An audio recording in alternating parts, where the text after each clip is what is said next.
ഓടും കുതിര ചാടും കുതിര ഇന്ന് റിലീസായ മലയാള സിനിമയാണ്. അൽത്താഫ് സലീം ഞണ്ടുകളുടെ നാട്ടിലൊരു ഇടവേളയ്ക്ക് ശേഷം ഡയറക്റ്റ് ചെയ്ത സിനിമയാണ്. OKCK എന്നാണ് ഇതിൻ്റെ ഒരു ഷോർട്ട് ഫോം. എന്ത് വേണേലും വിളിക്കാം. എന്തായാലും ഇത് നമ്മളൊരു സിനിമ പ്രേമി അല്ലാത്ത ഒരാളൊക്കെ ഇപ്പോൾ ഓണമൊക്കെ ആയതുകൊണ്ട് ഒരു പടത്തിന് കയറാം. ഇപ്പോൾ ലോകയ്ക്ക് ഹൃദയപൂർവ്വത്തിന് തിരക്കായതുകൊണ്ട് ആദ്യം ഓടും കുതിര ചാടും കുതിരയ്ക്ക് കയറാമെന്ന് പറഞ്ഞാൽ അങ്ങനെ എല്ലാ ഫിലിമും ഒന്നും ഫോളോ ചെയ്യാത്തൊരു സിനിമ അത്ര താല്പര്യമില്ലാത്തൊരു ചുമ്മാ ഒരു ലെഷർ ടൈം എന്നുള്ള രീതി മാത്രം കാണുന്ന ഒരാളൊക്കെ ഈ സിനിമ തിയേറ്ററിൽ പോയി കണ്ടാൽ അവരിറങ്ങി ഓടും, അതുറപ്പാണ്.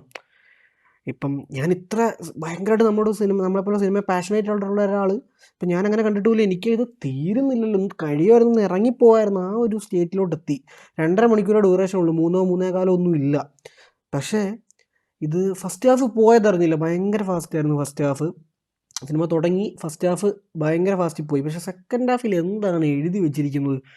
ഒരന്തവും കുന്തവും ഇല്ലാത്ത, എങ്ങോട്ട് പോകണമെന്നറിയാത്തൊരു പോയിൻറ്റ്ലെസ് ആയിട്ട് എയിംലെസ് ആയിട്ടുള്ള കഥയും ക്യാരക്ടേഴ്സിൻ്റെ ട്രാവലും കാര്യങ്ങളൊക്കെ ഒരു പിടുത്തവും തരാത്ത പരിപാടി. ഫസ്റ്റ് ഹാഫ് സിനിമ തുടങ്ങി ഒരു കല്യാണം എപ്പിസോഡാണ് ആദ്യം, കുഴപ്പമില്ലാത്ത രീതിയിൽ പോയി. എല്ലാ ക്യാരക്ടറെ ഇൻട്രൊഡ്യൂസ് ചെയ്യുന്നു, ഭയങ്കര കളർഫുൾ ഫ്രെയിംസ്, നല്ല BGM, അങ്ങനെ വിഷ്വൽസാണ് എനിക്ക് ഏറ്റവും കൂടുതൽ. ടെക്നിക്കലി നല്ലതായിരുന്നു, അതിൽ തന്നെ വിഷ്വൽസാണ് ഏറ്റവും പൊളി. നല്ല മ്യൂസിക് ആ ഏരിയയിലൊക്കെ ഉണ്ടായിരുന്നു. അങ്ങനെ ഒരു ഡീസൻറ്റ് കോമഡി, ചിലത് പാളുന്നു, ചിലത് കുഴപ്പമില്ലാതെ വർക്കാവുന്നു, അങ്ങനെ പോകുന്നു. ടൈറ്റിൽസ് വരുന്നു, പിന്നെ അങ്ങോട്ടൊരു ഫ്ലാഷ് ബാക്ക് എപ്പിസോഡാണ്, ഒരു 40 മിനിറ്റോളം. അത് തകർത്തു, ഭയങ്കര കോമഡിയായിരുന്നു അത്. അതിൽ തന്നെ ലാലും സുരേഷ് കൃഷ്ണനും തമ്മിലുള്ള കോമ്പിനേഷൻ സീനൊക്കെ ഒരു രക്ഷയിലായിരുന്നു. ഇവർ രണ്ടുപേരും പൊളിച്ചു ആ ഒരു ഏരിയയിൽ. അങ്ങനെ അത്രയും വന്നപ്പോഴത്തേക്ക് കൊള്ളാം, പ്രേമലുവിന് ശേഷം ഒരു കിടിലൻ റോം കോം വരുന്നു മലയാളത്തിൽ, ആ ഒരു ഫീലിൽ അങ്ങനെ ആ 40 മിനിറ്റ് അങ്ങനെ കണ്ടു. ഭയങ്കര പ്രതീക്ഷ തന്നു. പക്ഷെ പിന്നെ ഫ്ലാഷ് ബാക്ക് കഴിയുന്നു, കുറച്ച് കാര്യങ്ങൾ സംഭവിക്കുന്നു. പിന്നെ മറ്റേ ആദ്യത്തെ ഒരു 15 മിനിറ്റ് പോലെ തന്നെ ചില കോമഡികൾ വീഴുന്നു, ചില കോമഡികൾ വാഴുന്നു, ആ രീതിയിൽ വരുന്നിട്ട് ഇൻ്റർവെല്ലാവുന്നു. ഇലയ്ക്കും മുള്ളരും കേടില്ലാത്ത രീതിയിൽ ഇൻ്റർവെല്ലാവുന്നു. അപ്പോൾ നമുക്ക് ഉറപ്പാണ് ആ ഒരു ഏരിയ ഫസ്റ്റ് ഹാഫിൽ 40 മിനിറ്റ് കൊള്ളായിരുന്നു ഫ്ലാഷ് ബാക്ക്. പക്ഷേ ബാക്കി ഏരിയ സെക്കൻഡ് ഹാഫിൽ വർക്കായ മാത്രമേ പടം ഇപ്പോൾ ബാക്കി ഓണപ്പടങ്ങളുടെ കൂടെ പിടിച്ച് നിൽക്കൂ. അപ്പോൾ ഓണപ്പടങ്ങൾ വിട്ടോ, അല്ലാതെ തന്നെ തിയേറ്റർ ഹിറ്റാവാനുള്ളൊരു പടങ്ങളുടെ ലിസ്റ്റിലോട്ട് നമുക്ക് കൂട്ടാൻ പറ്റും എന്നുള്ള രീതിയിൽ. പക്ഷേ സെക്കൻഡ് ഹാഫ് ഒന്നിനും കൊള്ളാത്ത ദുരന്തം, തോൽവിയായിരുന്നു സെക്കൻഡ് ഹാഫ്. വളരെ മോശം എന്ന് വെച്ചാൽ വളരെ മോശം. ഒരു എയിമും ഇല്ലാത്ത സെക്കൻഡ് ഹാഫ്. അൽത്താഫ് സലീം എന്താണ് എഴുതി വെച്ചിരിക്കുന്നതെന്ന് ഒരു പിടുത്തവും ഇല്ല. ഇതിൻ്റെ ഇൻ്റർ മീനിങ് ഉദ്ദേശിച്ചിട്ടാണോ? അങ്ങനെ ആണെങ്കിൽ എന്തായാലും തിയേറ്ററിൽ ഒന്നും ആർക്കും മനസ്സിലായില്ല. കാരണം സിനിമ കഴിഞ്ഞപ്പോൾ എല്ലാവരും ഒരേ സ്വരത്തിൽ മോശമെന്ന് പറഞ്ഞായിരുന്നു ഇറങ്ങിയിരുന്നത്. അപ്പോൾ അത് നമ്മൾ പ്രേക്ഷകർക്ക് മനസ്സിലാവാത്ത ഒരു കുറ്റമായിട്ട് പറയാതെ എഴുത്തിലെ പ്രശ്നം തന്നെയാണെന്ന് നമുക്കറിയാം. ഇനി അത് അതിൻ്റെ ടീമും അംഗീകരിക്കേണ്ട താമസം മാത്രമേ ഉള്ളൂ. പെർഫോമൻസിനെ പറ്റി പറയുകയാണെങ്കിൽ ലാല് ഒരു രക്ഷയില്ല, കിടിലൻ. ലാല് വരുമ്പോൾ മാത്രമാണ് നമുക്കൊരു ആശ്വാസം വരുന്നത്.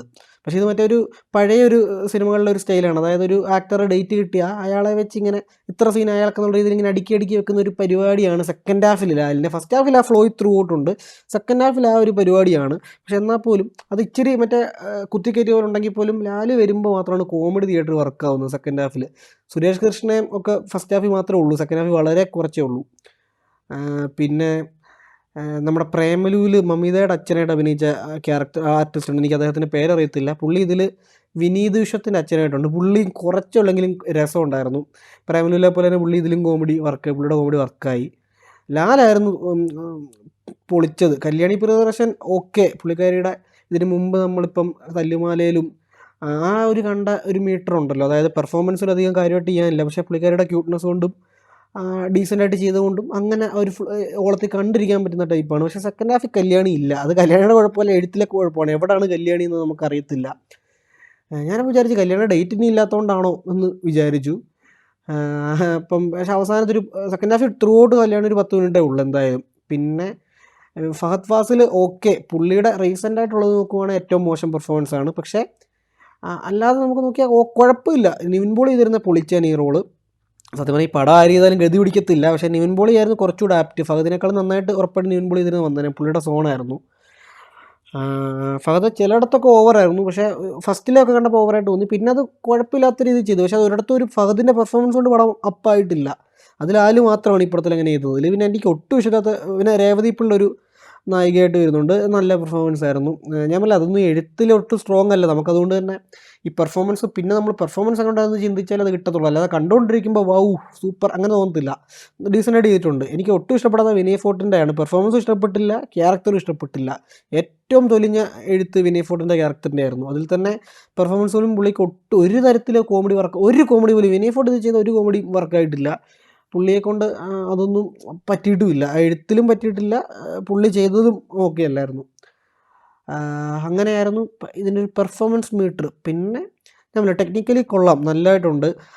അതിനെപ്പറ്റി അടുത്ത കുറച്ച് കഴിയുമ്പോൾ പറയാം. ടെക്നിക്കലി ഞാൻ വിഷ്വൽസ് ആണ് നല്ലത്, മ്യൂസിക്കും കൊള്ളാം, ബാക്കി കുഴപ്പമില്ല, എല്ലാം തന്നെ കൊള്ളായിരുന്നു ടെക്നിക്കലി. പക്ഷേ ഈ എഴുത്താണ് പാളിയത്, ഭയങ്കരമായിട്ട് പാളിപ്പോയി. പിന്നെ ഈ ലീഡ് ആക്ടേഴ്സിൻ്റെ പെർഫോമൻസും അത് മോശമല്ലെങ്കിൽ പോയി അവരെ കൊണ്ട് അപ്പാക്കാൻ പറ്റിയിട്ടില്ല. എടുത്തു പറയാൻ മറന്നു ഒരാളാണ് അനുരാഗ് ജോബി.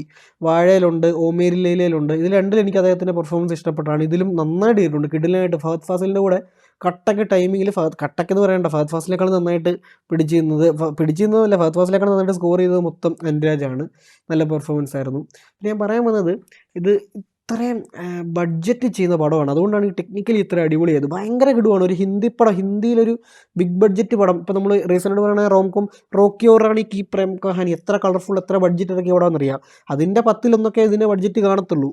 അപ്പോൾ എന്നിട്ടും ആ ഒരു ലെവൽ ക്വാളിറ്റി നമുക്കിതിൽ ടെക്നിക്കലി ഉണ്ട്. അത്രയും സാധനം കിട്ടിയിട്ട് എഴുത്തിൽ വൻ പാളിപ്പോയ പടമാണിത്.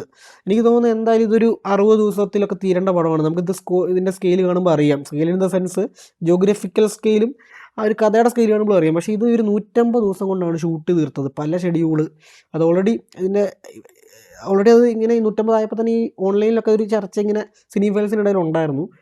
കൂടാതെ ഇവരുടെ ഇൻ്റർവ്യൂവിൽ ഇവർ തന്നെ പറയുന്നുണ്ട്, നമ്മളോട് 2 മാസം എന്ന് പറഞ്ഞിട്ട് 6 മാസത്തോളം നീണ്ടുപോയ ഷൂട്ടായിരുന്നു എന്നൊക്കെ. അപ്പം അങ്ങനെ വന്നപ്പോഴത്തേക്ക് ഈ പല ആർട്ടിസ്റ്റിനെ ഇങ്ങനെ അപ്പം ചുമ്മാ ഇങ്ങനെ വരും, ഉദ്ദേശിച്ച ദിവസം എല്ലാവരും വരത്തില്ലല്ലോ, ഈ ആർട്ടിസ്റ്റിൻ്റെ അവൈലബിലിറ്റി കാര്യങ്ങളൊക്കെ കിട്ടണമല്ലോ. അങ്ങനെ കിട്ടാതെ വന്നപ്പോൾ കഥ കുറച്ചൊക്കെ മാറ്റിയതായിട്ട് എനിക്ക് തോന്നുന്നുണ്ട് പേഴ്സണലി.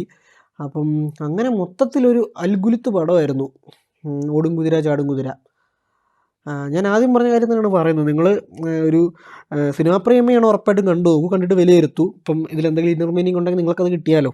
അതല്ല ഒരു സാധാരണ പ്രേക്ഷകനാണെങ്കിൽ ലോകയ്ക്കും ഹൃദയപൂർവ്വത്തിനും തിരക്കാണ്, അപ്പോൾ പയ്യെ പോകാമെന്ന് എഴുതി ഇതിന് കയറാനാണ് പ്ലാനെങ്കിൽ അത് കയറണ്ട. നിങ്ങൾക്കൊരു പൈസയും സമയവും പിന്നെ ഞാൻ പറഞ്ഞ പോലത്തെ ഒരു സിനിഫയിലാണെങ്കിൽ മാത്രം ഇവർക്ക് 3 പേർക്കുള്ളതാണ് ഈ സിനിമ. അല്ലാത്തൊരു കാറ്റഗറിക്ക് ഈ പടം കാണരുത്. ഫാമിലിയായിട്ടോ അല്ലാതെ ഒന്നും കാണാനുള്ളതില്ല.